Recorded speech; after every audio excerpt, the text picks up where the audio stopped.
Last video तक हम लोग बात कर रहे थे आंत्र में भोजन के पाचन की digestion of food in small intestine, जिसमें हमने देखा था क्या पाया जाते हैं। जिसमें हमने भोजन को काइल कहा था, काइम से किस में चेंज हो जाता है, काइम में चेंज हो जाता है। इसमें क्या ब्रूनर्स ग्लैंड पाए जाए और इंटेस्टाइनल ग्लैंड्स पाए जाए।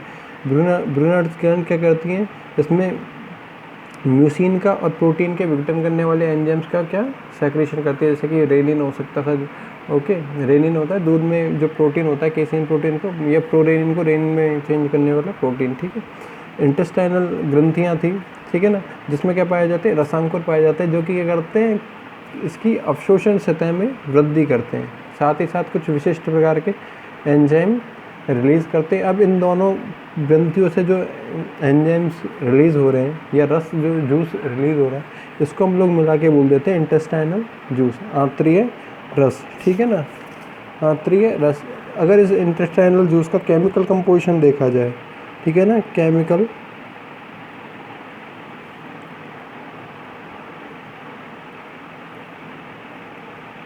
Chemical composition of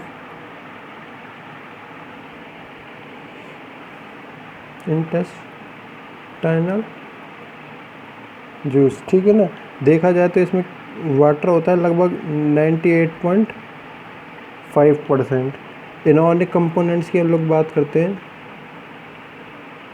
inorganic components की हम लोग बात करते तो कितने परसेंट होंगे, 1% इनऑर्गेनिक कंपोनेंट्स पाए जाएँ। अगर साथ ही साथ बात की जाए ऑर्गेनिक कंपोनेंट्स की, ठीक है ना, ऑर्गेनिक कंपोनेंट्स की, तो उसमें होते हैं 0.5, ओके। जिसमें हम लोग बात कर सकते हैं म्यूसिन की, हम लोग एंटेरोकाइनेज की बात कर सकते हैं, एंटेरोकाइनेज, इरिप्सिन की बात करते थे, माल्टेज की बात कर सकते थे हम लोग, माल्टेज, सुक्रेज, लाइपेज जो कि वसा के लिए पाया जाता है, लाइपेज एंजाइम, ठीक है ना, फास्फेटेज जो कि प्रोटीन पे काम करता है, फास्फेटेज एंजाइम, ठीक है ना, ये एक्सेट्रा एंजाइम, एक्सेट्रा, ये सारे के सारे क्या हो सकते थे, इंटेस्टाइनल जूस में मिल सकते हैं। यदि बात की जाए म्यूसिन की, तो फर्स्ट देखा जाए म्यूसिन को,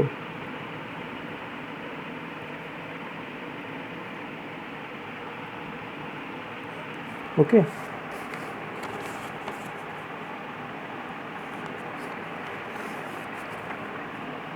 फर्स्ट देखा जाए यदि म्यूसिन को, तो म्यूसिन क्या होता है, भोजन को लसलसा बनाने का या लुब्रिकेट बनाने का काम करता है। भोजन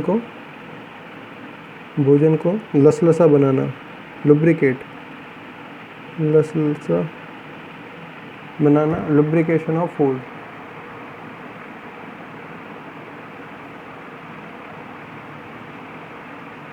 लुब्रिकेशन ऑफ फूड के लुब्रिकेशन में क्या करता है, हेल्प करता है। यदि बात की जाए एंटेरोकाइनेज की, सेकंड नंबर पे है कौन सा,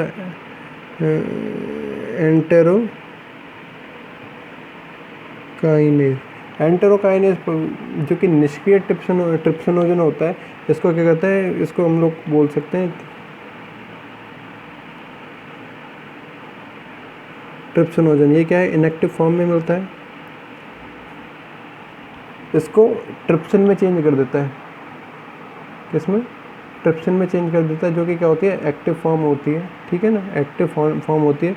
इस पर हम कौन सा एंजाइम, एंटेरोकाइनेज क्रिया करके, तो हमने बात की है एंटेरोकाइनेज, जो कि क्या है, पैनक्रियाटिक जूस में ट्रिप्सोजन के रूप में पाया जाता है, जो कि क्या है, इनएक्टिव फॉर्म होती है, जो कि एक इनएक्टिव फॉर्म होती है, इसको एक्टिव फॉर्म में ट्रिप्सिन में चेंज कर देता है। फिर हम लोग बात कर सकते थे माल्टेज की, माल्टेज क्या करता है, माल्टोज शुगर को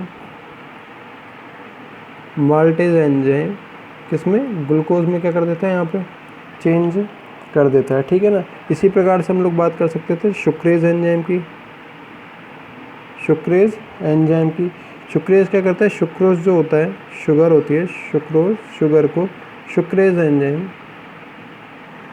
एंजाइम ग्लूकोज प्लस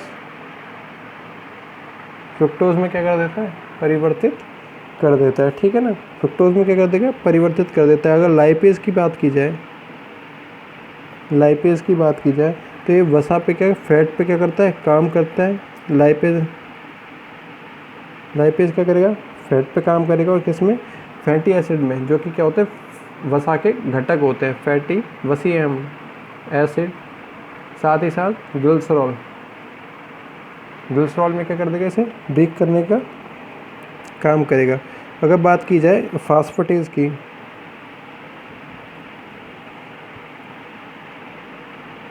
ठीक है ना, फास्फेटेज की, तो ये न्यूक्लियोटाइड पे काम करेगा, न्यूक्लियोटाइड पे काम करेगा फास्फेटेज एंजाइम, जो कि किस में चेंज कर देगा, इसको न्यूक्लियोसाइड में चेंज कर देगा, ठीक है ना।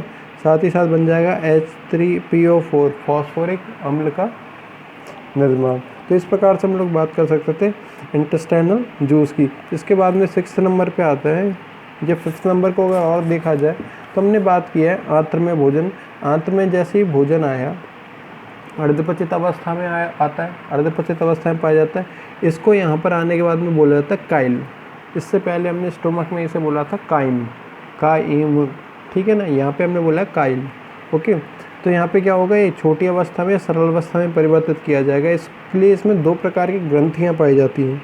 क्या पाई जाती है, 2 प्रकार की ग्रंथियाँ पाई जाती हैं। जो पहली होती है ब्रूनर्स ग्रंथ, जो कि करती है म्यूसिन का स्त्रवण करती है, मतलब ये कह सकते हैं भोजन को लसलसा बनाने का काम करती है। साथ ही साथ प्रोटीन को विघटित करने वाले एंजाइम पाए जाएँ। दूसरी होती है इंटेस्टाइनल ग्लैंड, आंतरीय ग्रंथियाँ, जो कि करती है, जिसमें क्रिप्स ऑफ लीवर कून की गुहिकाएँ मिलती हैं, ठीक है ना, जो कि करती है जिसमें रसांकुर पाए जाते हैं, जो कि क्या है, अवशोषण सतह में वृद्धि करने का कार्य करती है, अवशोषण सतह में वृद्धि करने का कार्य करती है, ठीक है।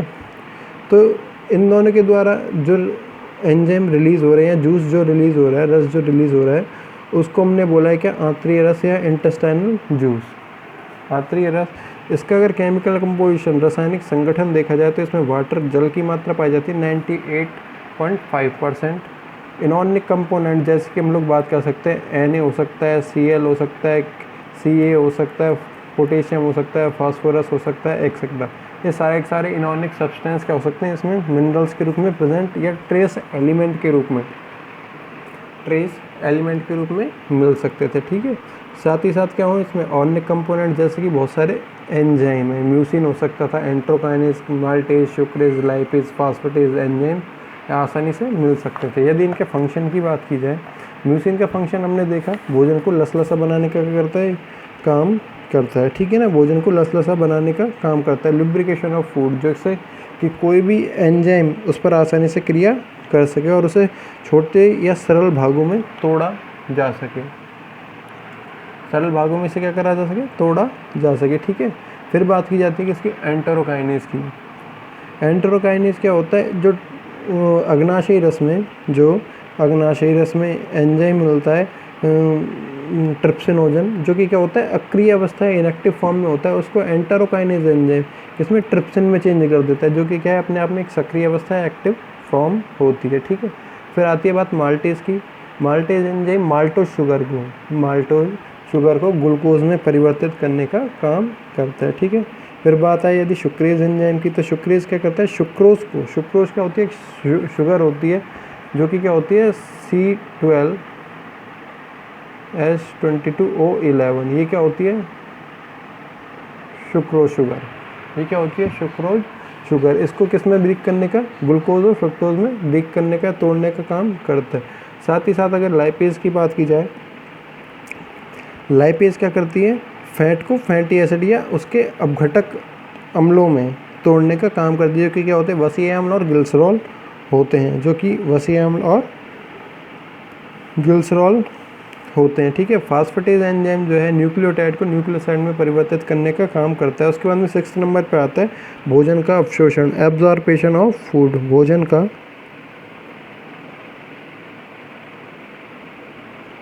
अवशोषण।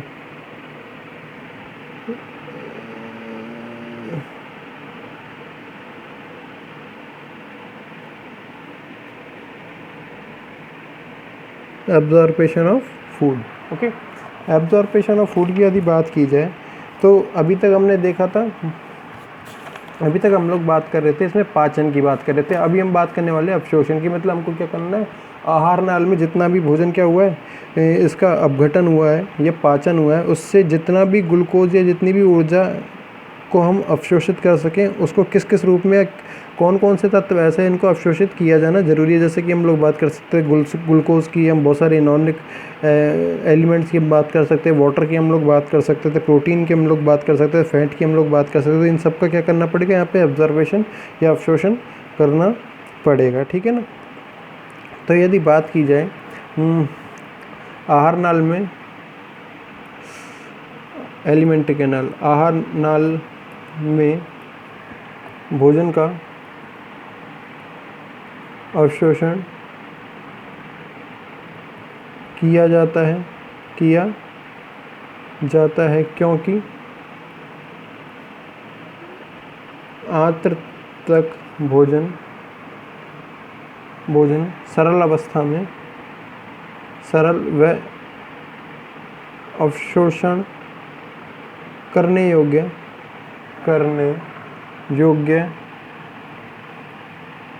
अवस्था में आ जाता है। ठीक है ना, अवस्था में आ जाएगा। तो इसमें अगर देखा जाए, फर्स्ट मुख द्वारा अवशोषण, ठीक है ना, एब्जॉर्प्शन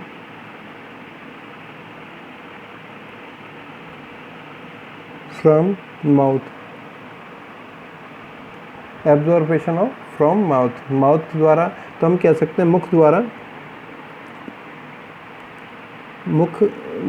द्वारा भोजन का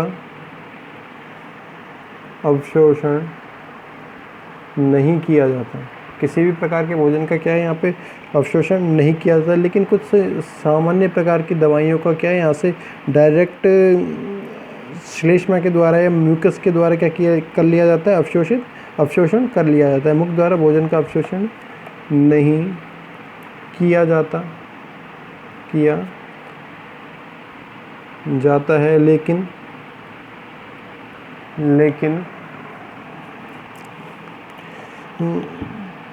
कुछ दवाइयाँ, जैसे आइसोप्रोलिन की हम लोग बात कर सकते हैं, ठीक है ना। तो कुछ दवाइयों को श्लेष्मा की सहायता से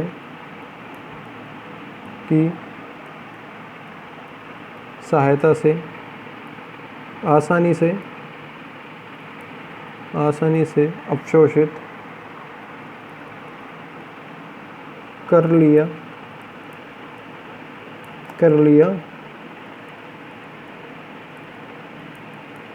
जाता है। ठीक है ना, आसानी से अवशोषित कर लिया जाता है। उसके बाद में सेकंड नंबर आता है एब्जॉर्प्शन फ्रॉम स्टोमक, आमाशय द्वारा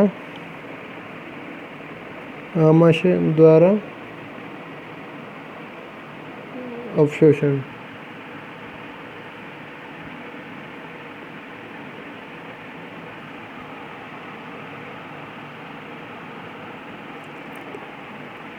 इसमें भी क्या होता है कि बहुत ज़्यादा सीमित मात्रा में क्या होता है, यहाँ पे अवशोषण की क्रिया होती है। मुख्य रूप से अवशोषण की क्रिया का आंत्र में होती है। आंत्र को हम लोग दो भागों में या दो प्रकार से बांट सकते हैं, छोटी आंत और बड़ी आंत। तो हम लोग आमाशय की हम लोग बात करते हैं। इसकी सतह में क्या पाया जाता है, इसकी सतह क्या करती है, बहुत ज़्यादा सीमित रूप से क्या करती है, अवशोषण का कार्य करती है।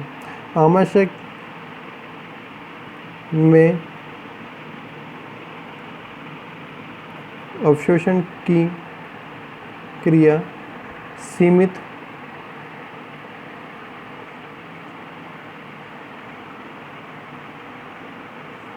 पाई जाती है। इसमें कुछ ही मात्रा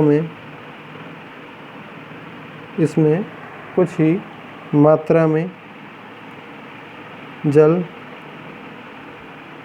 ग्लूकोज और अल्कोहल का